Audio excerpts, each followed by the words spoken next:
Podcast excellence since 2005. This is the King of Podcasts radio network, kingofpodcasts.com.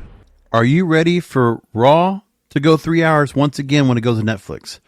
SmackDown going to 3 hours on USA. And the top 4 major pay-per-views being 2-day events? I'm not. Woo!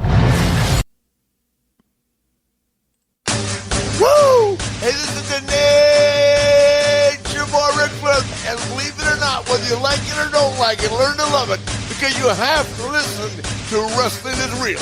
It is the best thing going today. Woo! The worldwide leader of podcasting excellence. The King of Podcasts Radio Network proudly presents The Wrestling is Real podcast, because wrestling needs us. Welcome to the program. King of Podcasts here with you. First thing I'm going to tell you off the bat is I am not going to speak about the Vince McMahon documentary on Netflix. There are plenty of other podcasters out there that I'm sure you can go ahead and partake in that are breaking down every episode that is run and that is available. And you can go ahead and bitch and moan and complain and shit on Vince McMahon all you want. I don't need to see a documentary to know that he isn't the best guy, okay? But I also don't need to worry about shitting all over him when it comes down to the fact that at the end of all this, okay, and the court of public opinion, he's guilty as hell. He's a bad guy. So many different things that are wrong about him, how he treats his family, how he's treated women in the past, how he's treated a lot of people, okay? He was a ruthless tyrant running the company, but we all know that there are a lot of people that are still loyal to him. And for wrestling fans, regardless of what you think of him, throughout the duration of him running WWE in the meantime and WWF, we all enjoyed what he did. We were all part of Attitude Era. We were all part of the Rock and Wrestling Era. We were all part of Ruthless Aggression. Everything. We were engulfed. We were dedicated. We were loyal. We watched all of it. Okay. So I don't need to be one of those people that is going to fall in line with the rest of my other fellow podcast wrestling brethren, feeling like, okay, I'm going to go ahead and shit on everything that I've been watching for the last 40 years. Like, why do I want to do that? Because if you feel like he is such a bad person, look at yourselves. Okay? We antagonized. We supported this. So before you go and throw throw stones in glass houses at the WWE headquarters in Stamford, throw rocks and stones on your glass houses, okay? You can also judge yourself because, we supported and we were appreciating and enjoying the programming that was, okay? And also we know there's a lot of things that happen that you can't do today anymore anyway, which I understand too. But it's obvious that we are in the middle of a WWE without Vince. That's what it is. I tagged that line last week, and when I look at everything that's going on now, what I can say is that I am not happy about where the parent company now is deciding to go with everything. It's one thing with what they were doing in terms of the creative direction, but there's another thing about what they're doing right now to gouge and pillage and just take as much money from every loyal person in the fandom that is loyal to this product right now, that is giddy, that is through the moon right now enjoying the product. You're getting a super independent. You're getting that super indie-rific type of feel with some of the wrestlers you're seeing on here, the way it's being presented. We're getting NXT TakeOver style television every week. The Jey Uso Braun Breaker Intercontinental title match and the way they presented it and the way it turned out was that will make everybody as giddy as possible. But it also encompasses a number of things that we saw.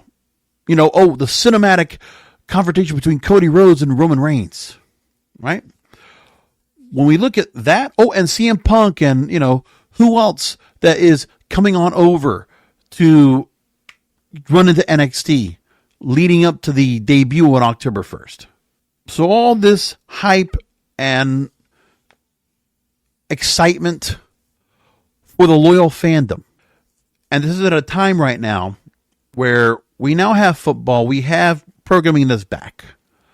Okay. The summertime, the post-WrestleMania period, and the fact that we didn't have Monday Night Football unopposed for a number of months.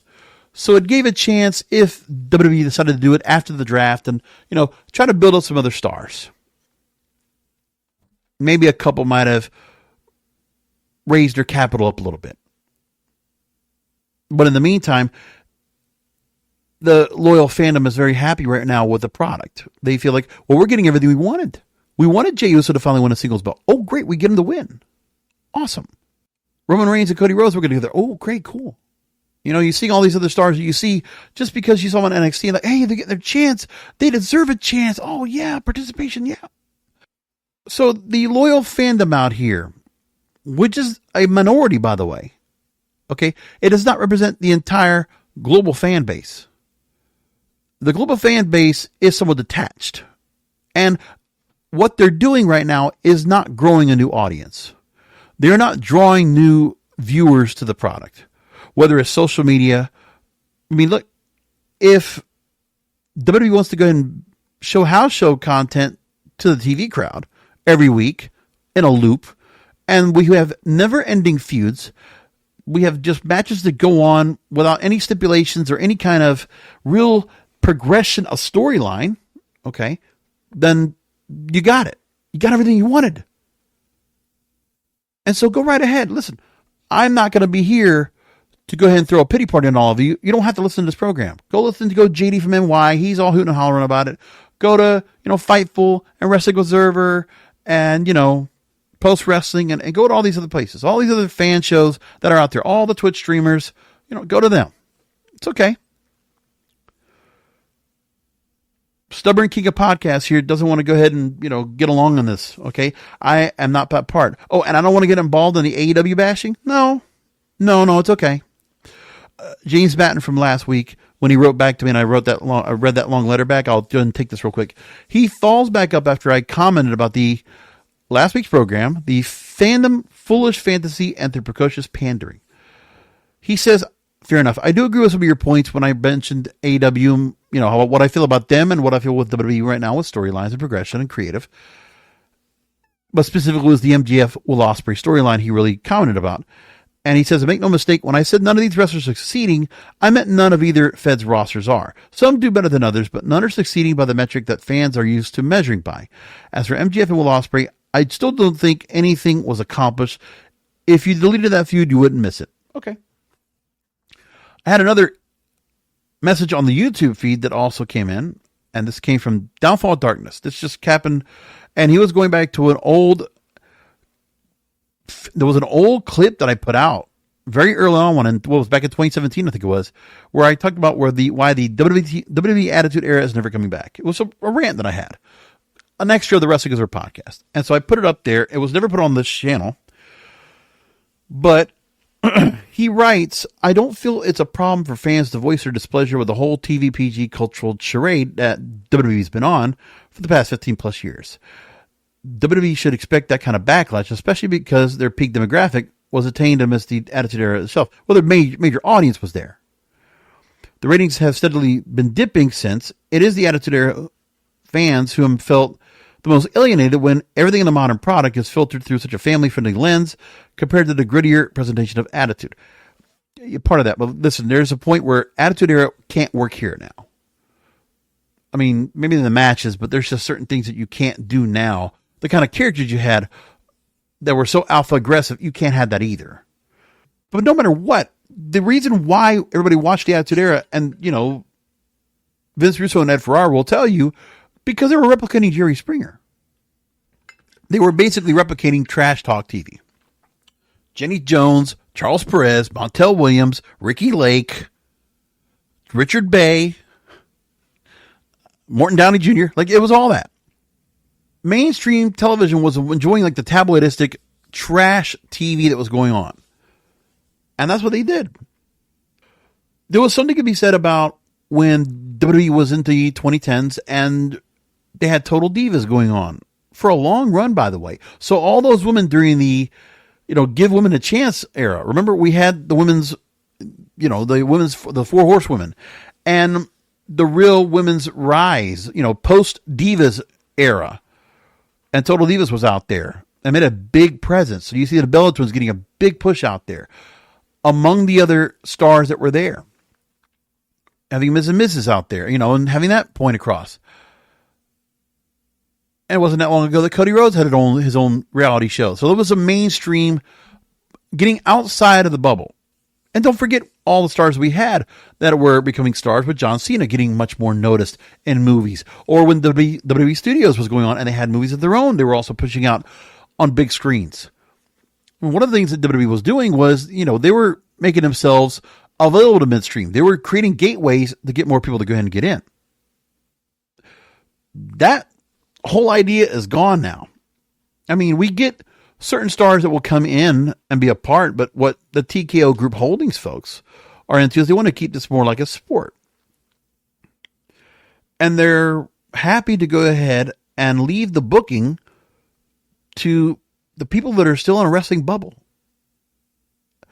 When Vince Russo talks about the fact that there is a wrestling bubble, that there are people that will not book outside the box, they can't look at having wrestlers doing something that would be positioned in a way that other people might be watching. We're in a generation of social media, of TikTok and all, and it's like when NXT would try to do some things that would kind of play up to that, like obviously somebody had some idea for a gimmick and it didn't work and they moved on from it. Like they try to do some things that they think would get more people interested in or locked into what they're doing. But there is no mainstream presence whatsoever. Now remember, in the current day, if people wanted to go and have appointment television, which right now, as far as WWE is concerned, their new broadcast deals are appointment television. As far as I'm concerned, SmackDown now, once again, will be 8 o'clock on Friday nights. It's already there on USA. The word is they're going to go to 3 hours on it. USA still wants to have a 3-hour WWE program. And they're going to expect to have USA the USA wants the 3-hour programming on Friday nights. And because of the fact that most likely AEW and their new deal, whenever that is finalized, will not include Rampage on Friday nights, means WWE can have the entire Friday night lineup. And they don't care. They'll take it. And how have they done so far? With 1.7 million viewers for the initial first episode on USA, it did not beat Fox's Friday night college football game.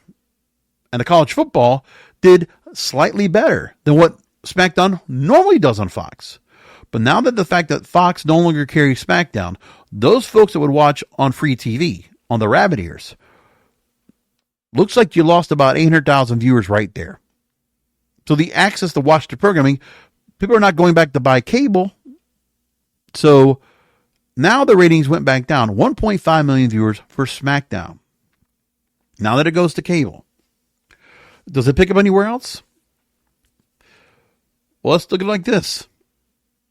Next, you have Monday Night Raw. Let me just give a little bit also what's going on here. There wasn't anything particularly head-to-head going up against SmackDown on Friday night. There was college football once again. And college football prime time was there. Monday Night Raw on Monday night, their ratings dropped. They were going up against 2 NFL games that were airing during the time slot. I don't know, we'll see what the numbers were for Monday Night Football, but again, 2 football games, I thought they would have held at 1.5 million viewers. They did not. They kind of kept 1.3 million viewers throughout the night. And that's all they had to watch live. The moment that Jey Uso won the Intercontinental title. Okay. And then NXT on Tuesday night dropped down to 620,000 viewers for their final show. Now they move over to CW. I don't know what kind of ratings they're going to get on CW. I don't know if there's enough there that's going to make me feel like CW is going to be able to go and do enough to bring the audience there. I'm going to imagine that some of the fandom is going to struggle to find the CW somewhere where they can find that show. So people might not be able to find that show right away. I mean, if it's local TV, lucky you, but sometimes on CW, they're not a major network. They're not going to have the best channels up there on the lineup. So people are going to have to go around looking for it. And if they don't know that the CW is even around, like who's watching CW now? It's changed ownership. So like, well, some of the marketing and promotion that would have done before, I have not seen one thing out there, marketing promotion about it moving to CW from anybody but WWE, right? That all they've done is themselves. And then the fact that they brought in some of their stars, so CM Punk and Randy Orton are going to be competing and are going to be there. I mean, they're going to make some money off the NXT folks because they're going to be out there in front of a live, crowd.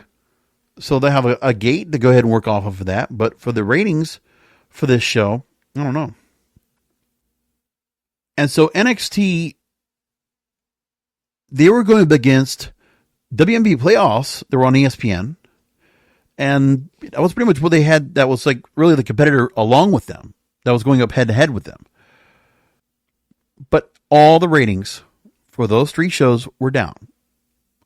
One, after it moves over to USA Network, and the same thing goes for SmackDown, in a second week, NXT drops on its final episode on the USA Network, and Raw drops to 1.339 million viewers. It's down. It's bad. So the fandom out there, you can say what you want. You can go ahead and praise and say, oh, things are so great right now. Bronson Reed, Braun Strowman. Oh, what a great feud. They're going to be the last monster standing match, right? But you're in your bubble. You are in your echo chamber. No one else is watching. Okay? The fact that there might be some Twitch streamers out there that might have made their comments, and people have on YouTube or wherever they were watching wrestling. They were watching Raw on Monday night, okay? And then it was like the perfect storm. It's what Triple H always wanted to have. It's like the NXT black and white all over again. The Intercontinental title match, the makings of an NXT TakeOver main event, Joe Tessitore going all Mauro Ranallo, Wade Barrett acting like Nigel McGuinness out there, crowd stretched to a fever pitch, near fall, and Jey Uso, you gotta win it, you gotta win, and then timing with the post-match. You're telling me that you couldn't have waited an extra couple minutes while you had Jackie Redmond go up to the stands and interview Jey Uso in the crowd, crying tears of joy. You don't think that would have been good to go ahead and put on television? Except you get to the pin with 2 minutes to go? And then USA has to cut them off because they have the anonymous. We couldn't have had this match at Bad Blood. We had to put this on TV.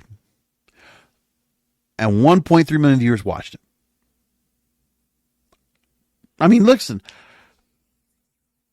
Sure, people caught it on social media somewhere. A couple million people might have caught it there. Or somewhere else, who knows. But now we're at the point where in the USA, they're expecting a lot of people to go and get into this. But what we're seeing right now is the absolute base audience that we have. The fandom that we have for sure, the loyal fandom right now, which is also usually above 40 to 50 years old. It's not a younger audience, an older audience. If there's not anything else going on, they could pull 1.7, 1.8 million viewers for either show.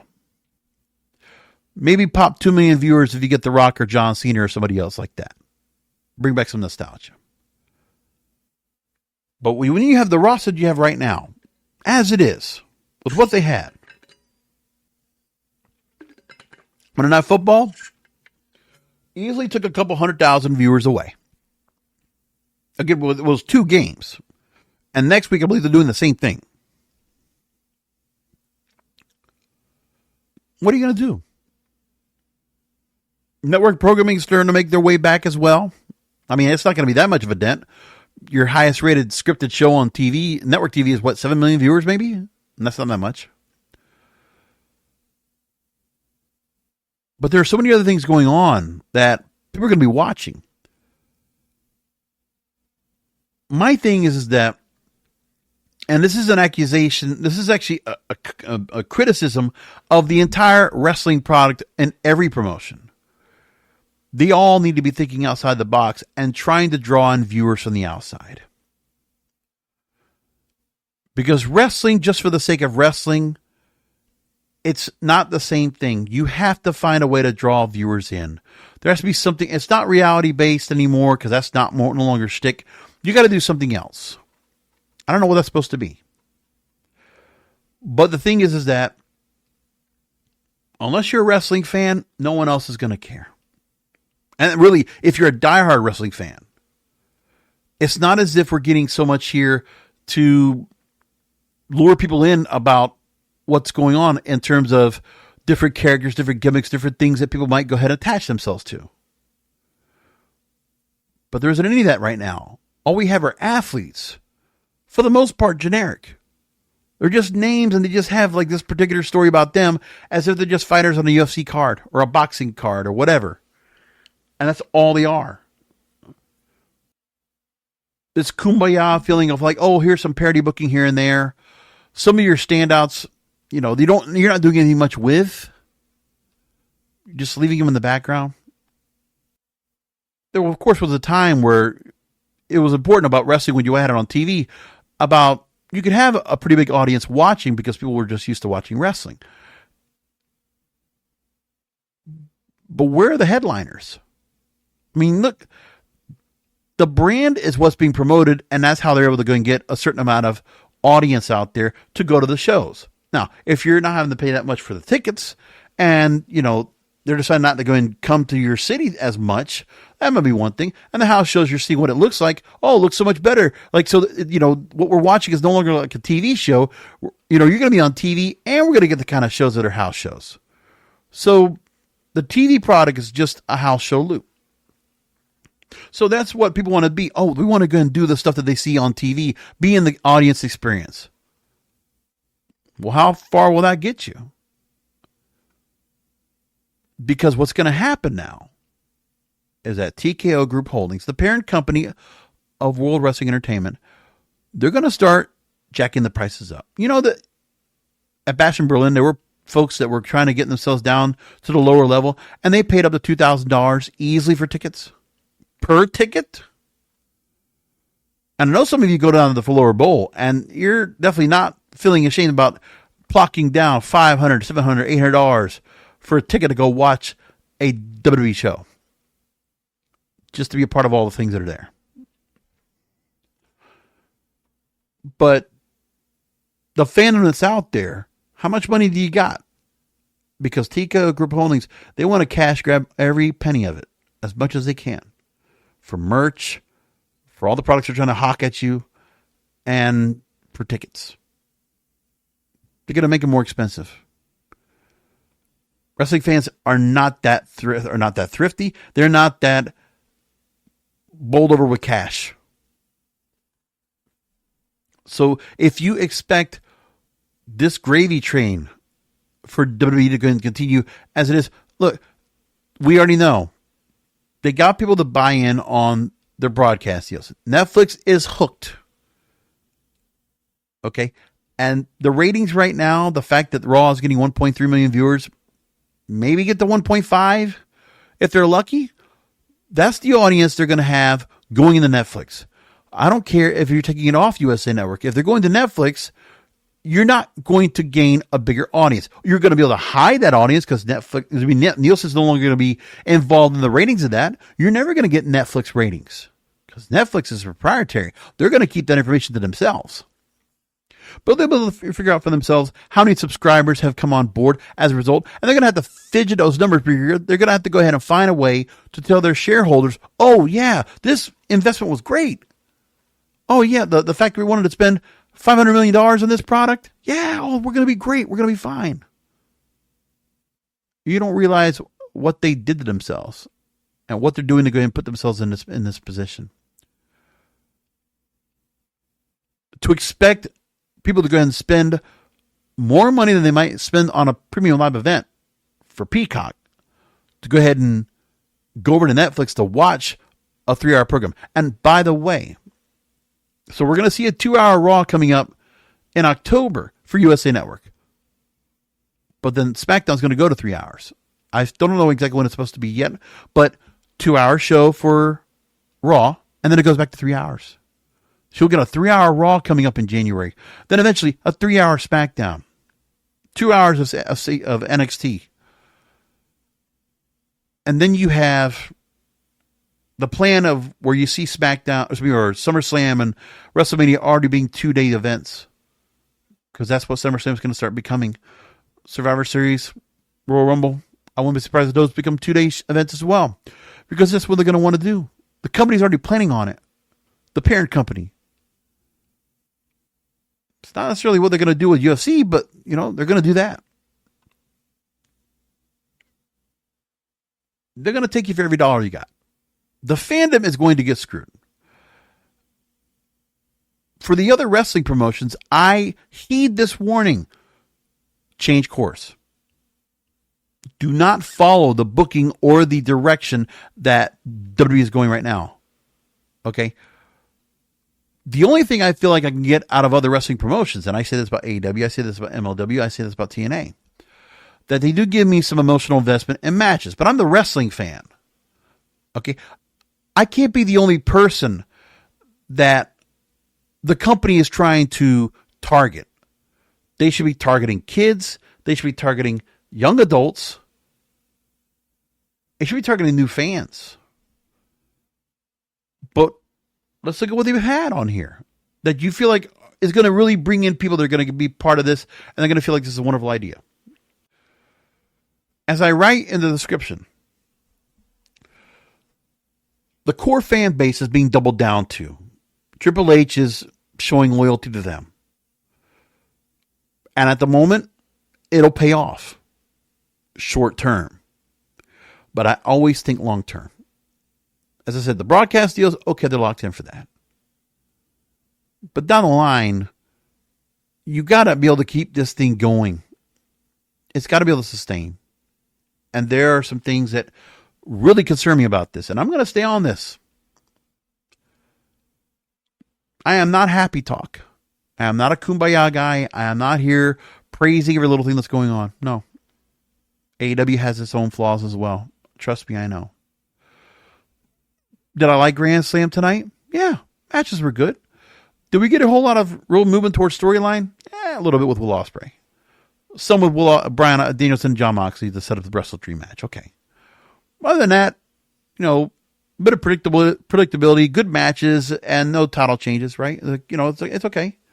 Good crowd. Look good on TV. There are some issues that AEW has because of some of the stars they have where if they're not necessarily in here on an exchange, so you got to ask yourself, like, what is it that you can do with New Japan stars or wrestlers from Stardom or CMLL that you can't necessarily book them in a certain way because, or what you can go and really invest time into doing with them because they're only here for a certain amount of time. And some of the stars that you have, you're putting into, but you also might be constrained because of the fact that you are trying to introduce new stars. I mean, one thing that AEW is doing is I feel like they've done a good job of introducing new stars. I think that Tony Khan's done that. I'm still feeling good about Will Ospreay. I'm still feeling good about, people are complaining about Ricochet and Will Ospreay going to be started up again. They're coming back to do a second match. And they think, we need some time to go and build up the event. Listen, they're back together in the same company. Let's just have the match already. What do you mean we got to go and put some anticipation behind it? For what? Let the match happen. It's been 8 years since we saw that spectacle that they all talk about. That was so wonderful. It'll be the 5th anniversary of Dynamite. Great. Okay. Works for me. You start off the night with it. Whatever you want. But there's got to be more. They need to find mainstream appeal. They need to find some things within their own content that's also going to get mainstream appeal. That's going to draw new people into the program. But AEW also, to their own fault, they've kept a certain system, a certain routine of their own in place. I mean, it runs along. It runs fine. They have their own base audience that they're catering to as well. So they're no different than WWE in that respect. But the one thing is, at least the booking has some fluidity. We see different changes of feuds, and I believe we get a lot more heat in the matches that we get in AEW versus what I see in WWE right now. I'll tell you that. I think MLW and TNA, they do quite a bit more in terms of build-up of storylines and feuds and things like that, in my opinion, among others. And there's room for the other companies to move up because there are some missing spots. There are opportunities available that WWE is not looking at right now. AEW could go on and become more gimmick friendly. They can be more character friendly and build upon that even more and more and more. A lot more depths to their characters, a lot more depths to their personality to build something more. They need more MJFs. Let's put it like that.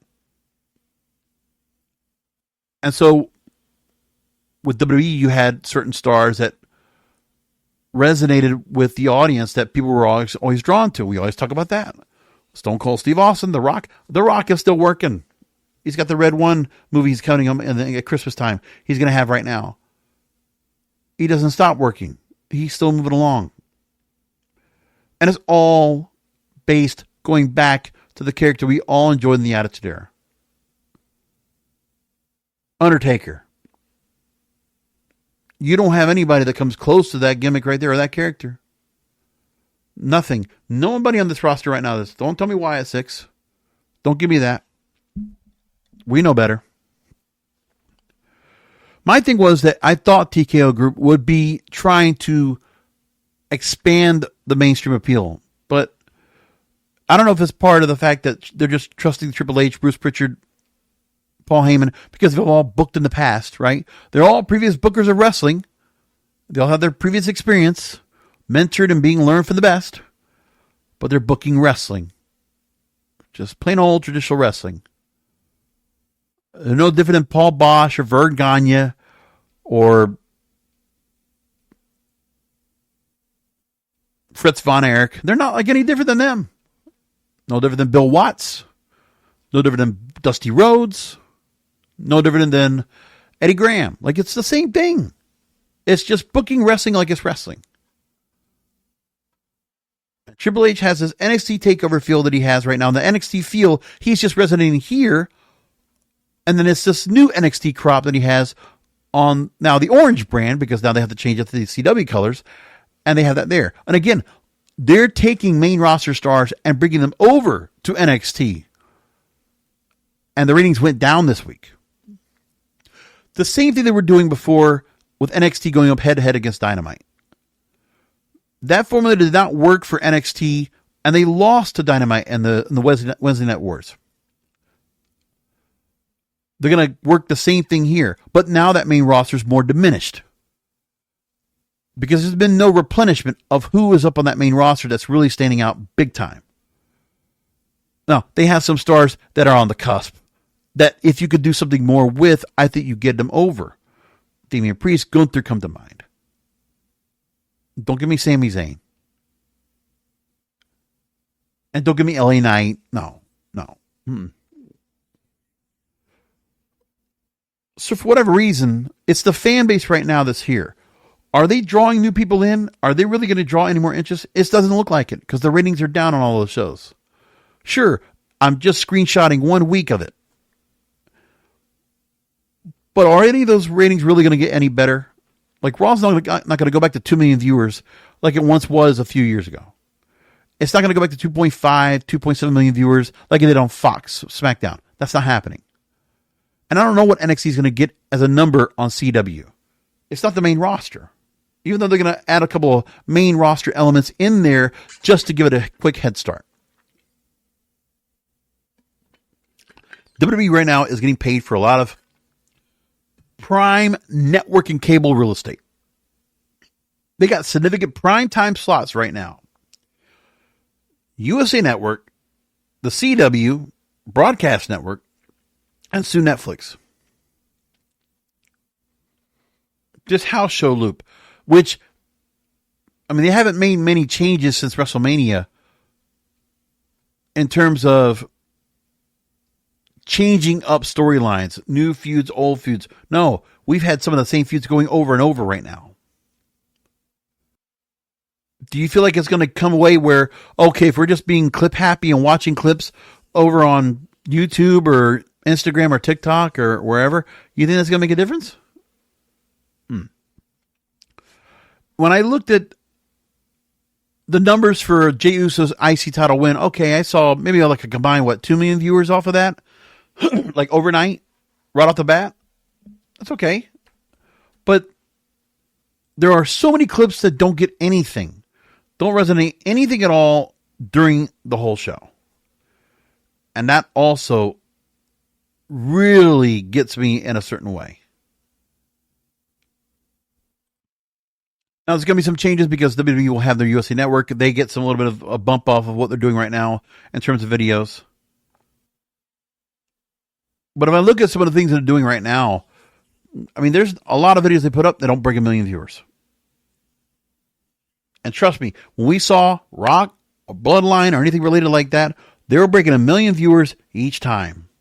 So Braun Breaker 2, so the IC title match, 1.5 million viewers on YouTube, just from that on their main channel. Okay. Shorter clip got 350,000 viewers.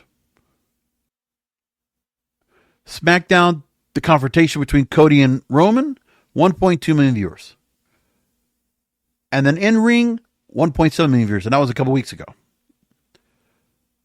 But other than that, it's the bigger moments that come up with that.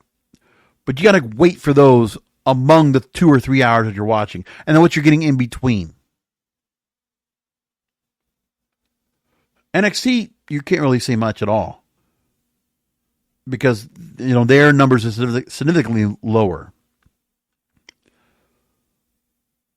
But overall, if we look at what they're doing right now in terms of what they have, okay. Cody and Roman, they didn't really say much, but the fact that they had it in Georgia Tech's Bobby Dodd Stadium, right? Oh, that's cool. Okay. And the setup, Cody's in the car. Like, the optics, yeah, they look good. Looks movie cinematic. But what really came of that? Nothing really. Oh, okay, so Cody and Roman are going to work together. And the point is, they're trying to go ahead and justify the fact that, because Roman doesn't have the wise man anymore. He doesn't have Jimmy and Jay to go to anymore. He has to go to Cody. So the tribal chief can't go ahead and approach other members of the bloodline, other family members. Like, why don't you keep it in the family? Why do we need Cody Rhodes involved? And then the whole thing of, that Roman Reigns is going to go back after his belt. Like, what are we doing with the bloodline? It's just broken. We got an inferior bloodline right now still. Like, the only redeeming person right now in the whole thing, because, again, Solo Sikoa mismanaged right now as leadership. Jacob Fatu, we already know he is gold. But we already knew that. If you would have watched him at any time in an MLW, I already could have told you, Jacob Fatu, it was a matter of time before Samoan Werewolf made his way over. I said that for years. I didn't want to see it happen, but I could go back and find a clip where I said it. And I know it was going to happen. I'm pretty sure I said that at Saturday Night Superfight when I covered an MLW pay-per-view as a standalone show. And that's 4 years ago? 5 years ago, I think it was. Yeah, 2019. And Kevin Owens might still turn a heel on Cody, but we've been watching all this right here for months. The fact of the matter is, okay, Roman comes back, but what else? Comes back at SummerSlam, and what else have we had since then? Not much movement to this. They're going to have the tag team match coming up. Cody and Roman against, Solo Sikoa and Jacob Fatu. We got that coming up at Bad Blood in a week and a half. But there's not much else going on in terms of that storyline right there. The thought that, okay, so Cody already took care of Solo Sikoa. Like, what really is there left? Cody gets himself involved with the bloodline stuff now because Roman's back and wants to help Roman? For what? You embed Cody in this because he has no one else to take on.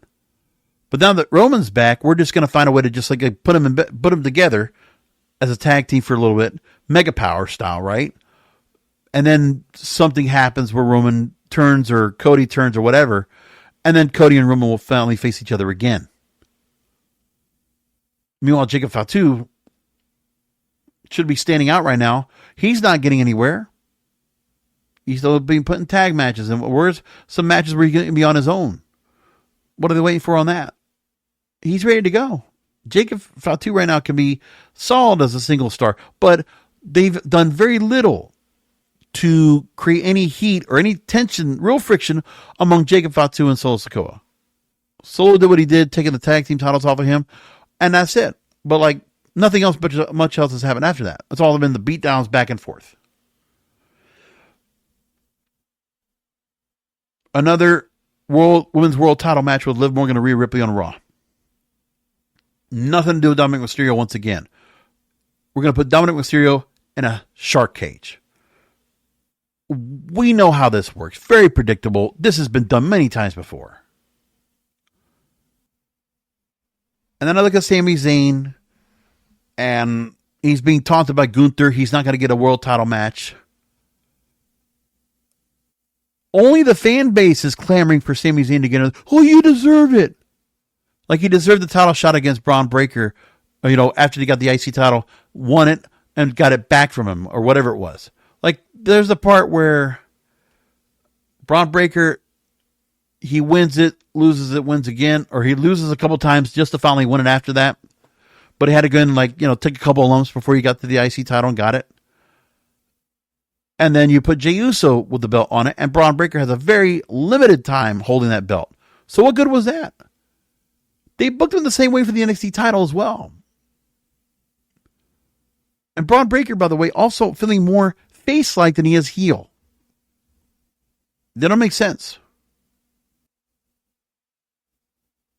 Drew McIntyre and CM Punk. The storyline never ends. It doesn't matter the bracelet. It doesn't matter what their hatred of each other is. Where's Seth Rollins coming back to be a part of something else to break these people up? Because damn, this sucks. So bored with it. Bronson Reed also getting over like a babyface because he hits that tsunami move. That people all the people are all clamoring to go and watch him do that. Go get up there, tsunami! Yay! And him and Braun Strowman just beating each other like they're King Kong and Godzilla here, okay? So Bronson Reed's Godzilla. And what? Braun Strowman's Kong. That's pretty much all they're doing. But it means nothing. Sami Zayn and Gunther means nothing. Drew McIntyre and CM Punk right now means nothing. You have worn that feud thin. Gunther and Sami Zayn, you just keep pairing them together because I guess you just like to do that. I don't even understand what the appeal is. What chemistry they have together. I don't even see that. Wyatt Six, nothing about them. One of the groups you could actually get some real mainstream appeal from because that's what Bray Wyatt was a part of, right? And taking that whole gimmick of Bray Wyatt's and incorporating it into this crew. They took down American Made, but American Made, they're okay. Oh, they're out there wrestling again. There's no problem. New Day, we're gonna taunt about the idea of breaking them up, whatever. And Karrion Kross has become all just everyday buddy right now with the Miz. What are you doing? Final Testament watered down. You can't even do that gimmick anymore because that whole TikTok thing's not working at all. Never did. Next week, Big Bronson Reed, Braun Strowman, last Monster Standing match. Sounds great for a house show. What about for the TV audience? I mean, you already saw them do everything else. Oh, drop each other in the cars and broadcast tables and through walls of paper mache, whatever. Sheamus and Pete Dunne also feuding, all because Pete doesn't want to be called Butch. It's like the rejection of Vince McMahon. Brawling brutes. That's the only reason, the only reason for the storyline. That's all they're feuding over. It's just fighting just to fight, but there's no reason what they're doing, what's being accomplished, what is going to happen to any of them that's going to help maneuver them moving up. You got a ceiling right now with Gunther and Sami Zayn on one side and Cody Rhodes and Roman Reigns on the other side. And there is nobody right now, okay? Because Gunther and Roman Reigns have no one certificate right now that are contenders that have been built up to be contenders to go ahead and take on. Oh, so we're just going to create some tournament at some point and then just create a number one contender? Well, that's what Vince used to do. But now we don't even have that. Like momentum from other young stars. How about some up-and-comers? Some changes that are going on. To me, I feel like AEW does a little bit better at that. They do. You might not think so, but that's where I feel about it. One of the comments I saw on X, this Bronson Reed, Braun Strowman battle is genius booking. Genius booking. But some of the best shit Triple H has given us all year on Raw.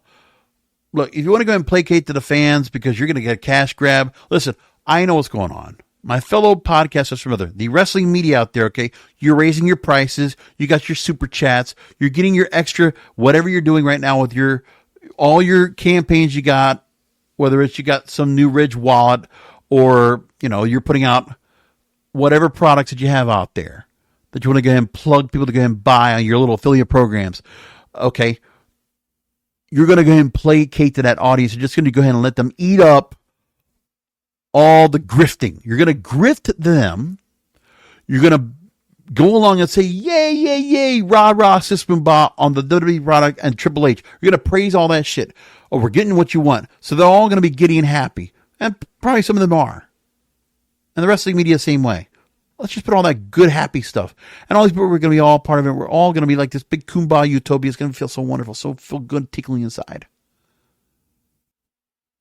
Because the wrestling dirt sheets, okay? These wrestling websites, my fellow radio podcast wrestling brethren, the Twitch streamers, all those people, they're happy to get along on the bandwagon and just, we're going to go ahead and placate to the whole fandom because they want your money just as much as TKO Group Holdings does. So the fan podcast, the fan sites and all this, they can go ahead and do what they want and get people to go ahead and cash it on them as well. That's wonderful. I don't need any of that. I'm glad I'm not part of that. Listen, hey, capitalism, free enterprise, free market, go do what you want. Get every last cent, dime, nickel, Bitcoin you get off these people. Go for it. You are more than welcome to it. Carte blanche. But the way I look at it, it's what they're doing right now. I don't feel good about it. I wish that there was a better plan because, the contracts are locked in. There's nothing much that can be done about that. 5-year deals and all these right here with CW, Netflix, and USA. And the Peacock deal, which we don't know what's going to happen after that, after 2026, because that's going to be the next deal that comes up. But in the meantime, this fandom can be all happy about it, and this happy little bubble. But outside the bubble, the business of wrestling. The threshold is 1.3 to 1.5 million viewers for the core fan base, the fandom. And there are some outliers that don't necessarily, they probably watch some WWE or definitely know what it is, or they were outcasts and they just feel like they're away. They don't feel any loyalty to the brand, and they're more AEW. With AEW, they probably have their own few 100,000 or so core fan base, and then some of the folks that watch WWE will go and watch over on Dynamite. Like the core fan base for them is roughly what? 250, 300,000. And those are the folks that will watch Rampage and Collision. That's the core fan base. Then add an extra 300, 400,000, maybe 500,000 viewers for Dynamite. And that's AEW's audience. For TNA, about 100,000 viewers. That is their core audience right now for that. For MLW, between 70 and 100,000 viewers. That's their core fan base watching on YouTube, on their major events. Pretty much. And then there's people that will talk about, all these things about, certain stars and if they're going to be coming back and if we're going to see them and all. So there's stars that are moving around. We saw MVP tonight confronting Prince Nana at Grand Slam. So Bobby Lashley's on the way in. Word is that right now that Lucha Brothers are looking to go ahead and work their way out of AEW to go to the WWE. Hey, you know what? Get the payday. Like they've been around. We've watched them in, AAA and AEW and Lucha Underground and all this for, over a decade. So like, hey, if they want to go get that cash grab, get their money on that, go for it. Fresh money for an audience out there. Sucks they won't be working in Mexico at all with this. I don't know if they get a deal with that or not, but we'll figure it out. But right now, the ratings are bad, but nobody's really worrying about that at all.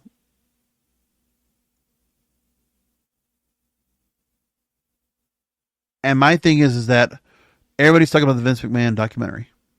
That's what everybody wants to go and focus on. Let's not even look at the sore subject that's going on right now, where all the ratings went down for all three major shows on WWE this week.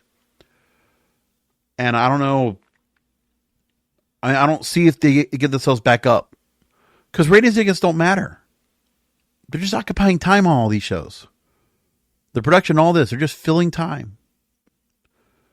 And all they've been doing right now with a lot of their programming is filling time. That's it. And then we get the pay-per-views we get every so often right here with Bad Blood every month. And now we're at the point where they'll be in Atlanta next Saturday night. Roman and Cody against Solo Sikoa and Jacob Fatu. Liv Morgan, Rhea Ripley. Damian Priest, Finn Balor. Again, they're going to just keep the Judgment Day thing up, and that's not been finished yet. Then CM Punk, Drew McIntyre, Hell in a Cell, and Nia Jax will defend the Women's Championship. We don't know against who. Other than that, that's just the paper they're going to give us. That's all they're going to go and work on. That's it.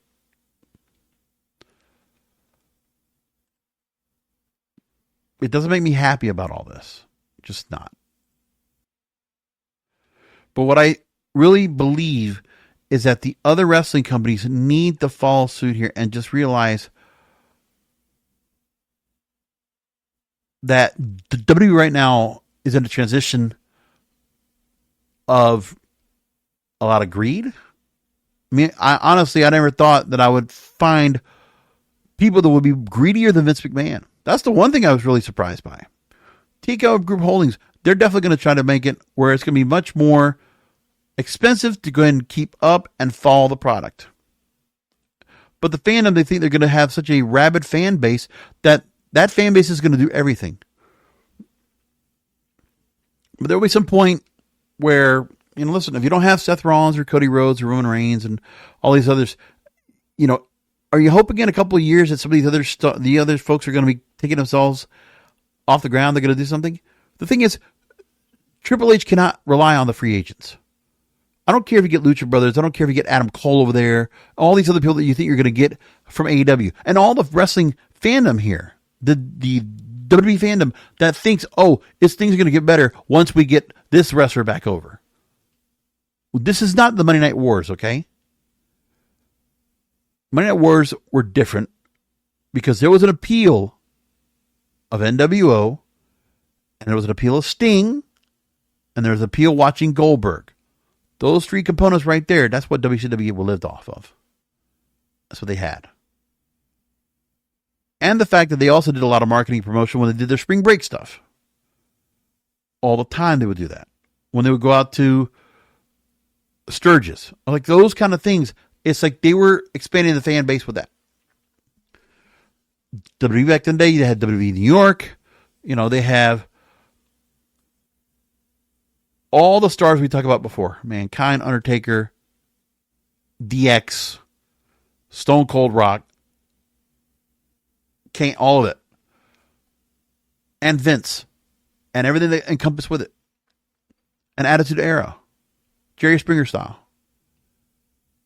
A different time. But now, that audience, it's not just the internet they're being distracted by. It's social media. It's everything else. It's streaming. There's so many other things that are in the way that will consume time and interest and attention away from wrestling. You have to figure out what people are wanting to get into right now to grab their attention again. And all the wrestling audiences, all the wrestling promotions need to be focusing on the fact they need to go and looking at what will grab attention.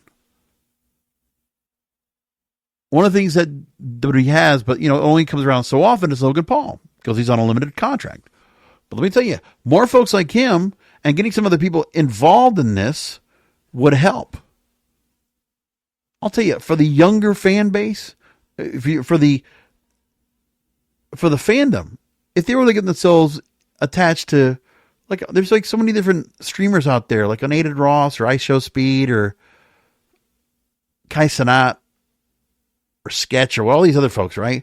You might as well get in front of those people and get noticed and, start intertwining in those programs. Like the one thing that I was noticing, remember that with WWE, right? They had a thing where they couldn't let some of their stars be on Twitch channels. They took that away and they brought it back. Like, where's the social media presence for some of their stars? I don't see that much social media push out there in the first place. Where's the encouragement of that?